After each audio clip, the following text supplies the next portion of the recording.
আসসালামু আলাইকুম। আমার একটা জিনিস ফেসবুকে দেখে খুব খারাপ লাগতেছে, বাংলাদেশে যে নির্যাতিত হচ্ছে ছোট ছোট বাচ্চাগুলো। যে কোনো সরকারের বিষয়ে একটা আইন তৈরি করতে তাদের 1 মিনিট সময় লাগে না, কিন্তু আমি এই জিনিসটা বুঝতে পারতেছি না, যে সরকারই আসুক ধর্ষণের বিচার এরা গুরুত্ব করে না। আমি এই জিনিসটা মাথায় আমার ঢোকে না। আসলে মূর্খ মানুষ তো কথাগুলো বলা ঠিক হবে কিনা জানি না।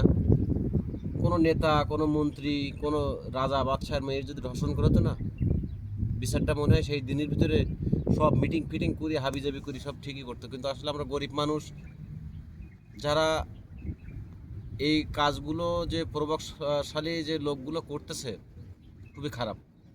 কেননা প্রতিটা বাবা বুঝতে পারে তার সন্তানের যে মায়া মমতা হারানোর যে যন্ত্রণা, এটা বোঝানো যাবে না। কারণ আসলে যে বাবা হয়েছে সেই বুঝতে পারবে সন্তানের ব্যথাটা কী,